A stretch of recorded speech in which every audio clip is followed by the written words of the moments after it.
So hi, hello, welcome again. Welcome to another microscopy podcast. Microbehunter here. Well, and I'm happy that you're able to join me again. And today I would like to talk about a slightly more biology-related topic. In my previous podcast episodes, I did usually Q&A sessions, question and answer sessions about all sorts of microscopy-related topics that my viewers have sent me. But today I said, for a change, why not do something slightly different? And I would like to still talk about microorganisms, of course, but today's topic is going to be more on the microbiology side of things. Specifically, I would like to explore the question why more than 99% of all microorganisms cannot be grown and cultured in the laboratory. Yeah, I know this topic is not quite directly microscopy related. Well, indirectly maybe it is, but the interesting fact is that the majority of microbes, of microorganisms that are out there in nature cannot be grown in the lab. But actually, we need to be able to grow them in the lab in order to study them better. Right? Normally, microbiologists make so-called pure cultures. You take a sample from the environment and you grow the bacteria and other microorganisms on a growth medium, usually. But as it turns out, the majority of naturally occurring microorganisms cannot be grown in a growth medium in the lab. And the question is why is that? And another interesting question is how do we even know? I mean, don't you have to be able to grow the microorganisms in the first place before we're even able to know that they're not able to grow? So how does this work? It's kind of a little bit of a paradox, right? So how can we actually determine the total number of bacteria or other microorganisms and then figure out that a certain percentage of them are not able to grow? Well, indeed, a fascinating question, but there is a clear answer, and there are also several points on why it is so difficult, if not impossible, to grow and culture microorganisms, certain microorganisms in the lab. But let's take it step by step. Well, the first question is how do you even know the total number of microorganisms in the environment, and without growing them in the lab? That is right. And the answer is well, we know that, scientists know that because you can do direct DNA studies. So, for example, if you would like to know the total number of bacterial species, for example, in a sample of soil, earth, soil, then what you do is you directly analyze the DNA of bacterial DNA that can be found in the soil. You do something, a molecular biological technique called PCR. It's called polymerase chain reaction, and this technique allows you to copy extremely small amounts of DNA in the laboratory, in this case the bacterial DNA that we're able to find, and then you do a so-called DNA sequencing. That means you determine the base sequence of the DNA. For those of you who know a little bit more about biology, DNA is composed of the four bases A, T, G, and C, and different bacteria have different sequences of those bases. And by essentially determining the sequence of the DNA that you find in the soil, and by typing in the sequence into a database, you're able to determine then the species of the bacteria that are present. Very briefly, you do that, and then you have a rough estimate on the number of different bacterial species found in a certain sample, be it in the soil or maybe a water sample. It doesn't really matter.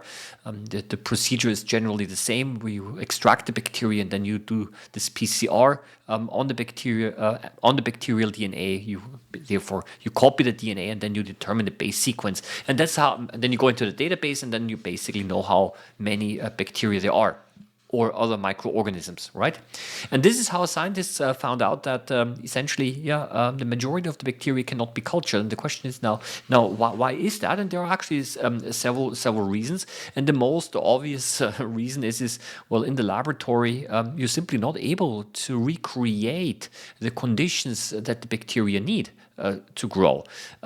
So, I mean, you don't even have to go to bacteria and other microorganisms. I mean, if you are keeping certain animals in a zoo, then the conditions have to be right. Otherwise, they don't want to reproduce. And it's actually a difficulty that not only microbiologists have, but also people who are keeping animals in the zoo. I mean, you have to make sure that the conditions are right so that the animals want to reproduce.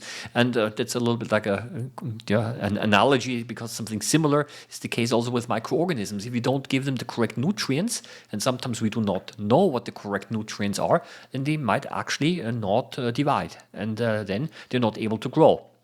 And in the sciences, we're using standardized growth media, usually in petri dishes, or they can also be liquid media.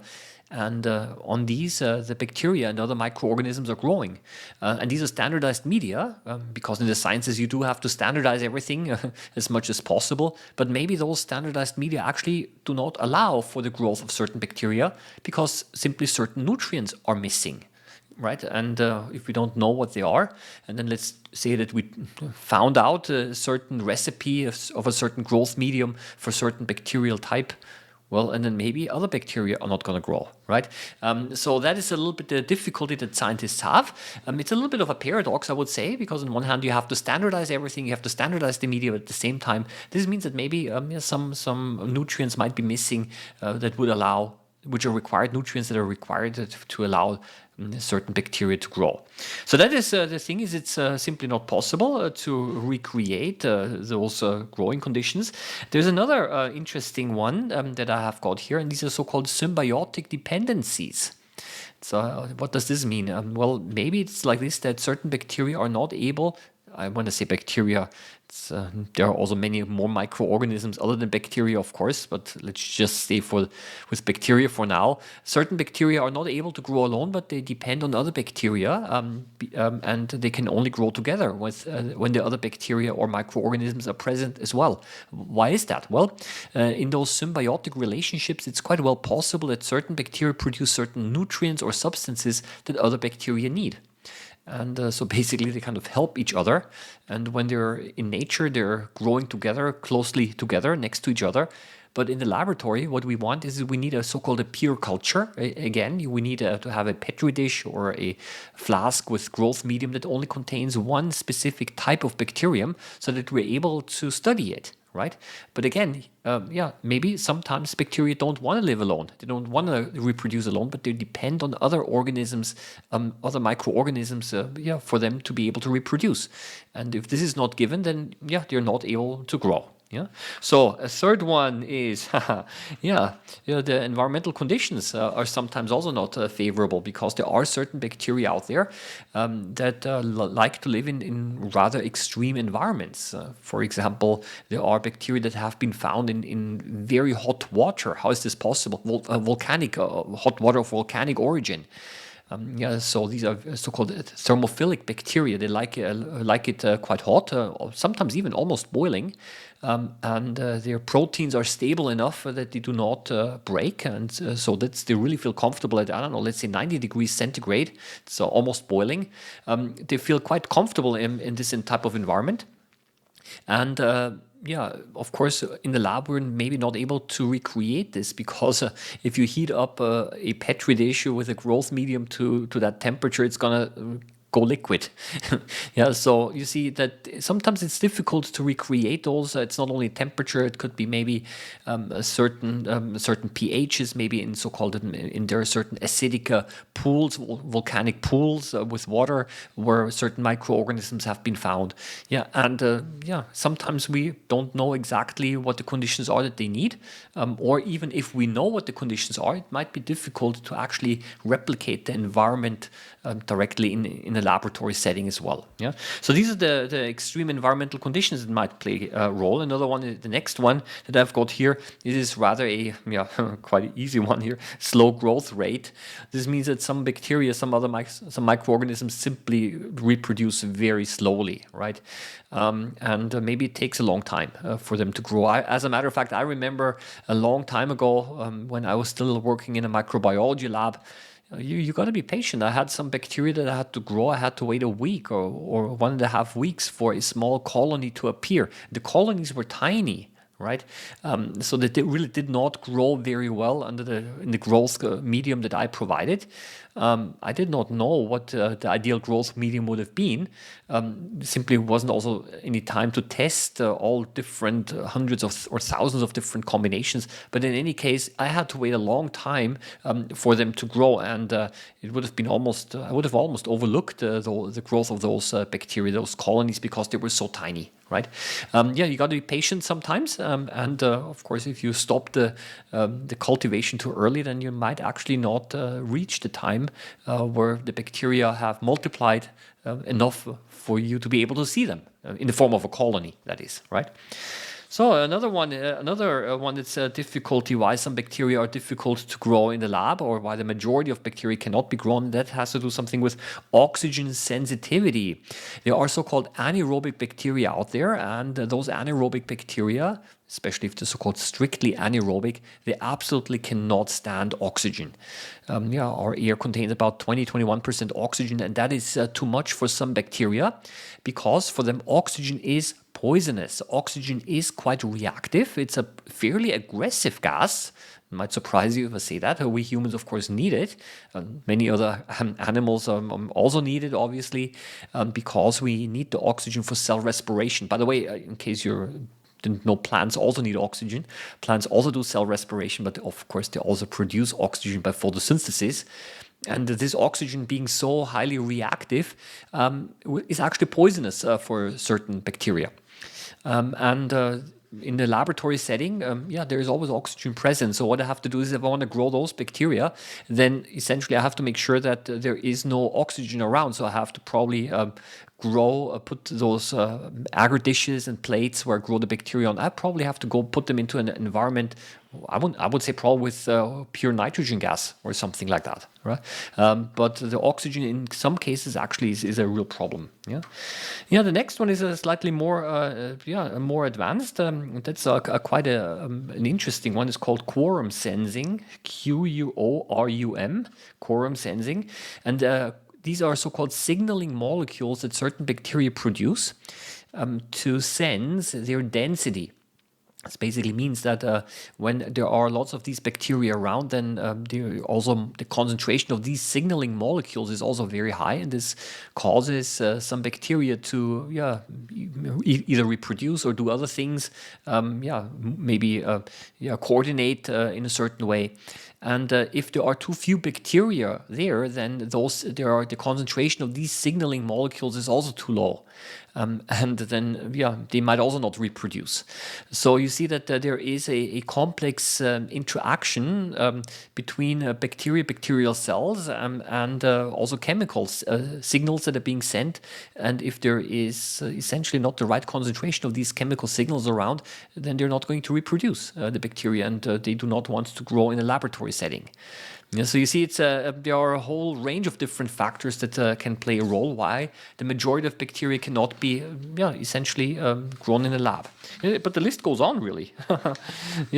There is some microorganisms might rely on energy sources. Maybe this one is a little bit similar to the one I already mentioned. Some microorganisms might rely on energy sources like methane, or hydrogen sulfide and so on, which are not really common in a laboratory setting. But honestly, I think that this is somewhat similar a little bit to one of the first points that I've made, where essentially I said it's difficult to recreate the growth medium. But with this one over here, just want to say maybe there are certain gases even that have to be around that certain microorganisms need in order to properly reproduce.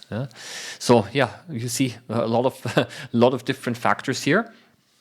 And there are also certain limitations concerning the laboratory equipment. I think that's maybe one of the fewer issues, but especially if you have bacteria that like to grow in very extreme environments, then of course, very hot temperatures, for example, or acidic conditions and so on. Then of course your laboratory equipment must also be able to withstand those conditions. But I generally think that this is not such a big of an issue here. Essentially, we just have to select the proper equipment. But I think the problem is much more fundamental. Is we don't even know what the conditions are for some of these bacteria. So in order to solve these problems, of course, scientists have done also co-culturing studies. So this means that you try to grow certain bacteria together and hope that you're kind of complementing nutrients for each other. Like, for example, in symbiotic relationships. Also, of course, there are a variety of different possibilities here. But in my view, one of the most promising ways is maybe you can simply stick to the DNA analysis, and by analyzing the DNA, you should also be able to, maybe in the future, and maybe you're already able to do that, extract a lot of other characteristics that these bacteria have. Yeah? So, I would say maybe the only difficulty could be, or maybe one of the difficulties, maybe not the only one, is that biodiversity is so extremely high that many of the DNA sequences that were found in nature might not yet be in the database. Yeah. So you basically have always a possibility of discovering something new. Yeah. So what I want to do now is I just want to simply present to you, want to have presented to you now some of these characteristics here. Yes, I want to also advertise a little bit my microscopy Amazon affiliate shop. So if you want to browse a little bit some of the microscopy products as well. Yes, I know that this topic here was a little bit more biological, microbiological in nature. Yeah, in the comments below, I'd like to hear your view on that, how you like this type of format, or whether you prefer the traditional Q&A sessions that I have made before. Yeah, I'm always reading the feedback that you give me. I'm going to call it a day, or at least for right now. Yeah, I wish you all the best and happy microbe hunting as always, and see you in the next episode. Bye bye.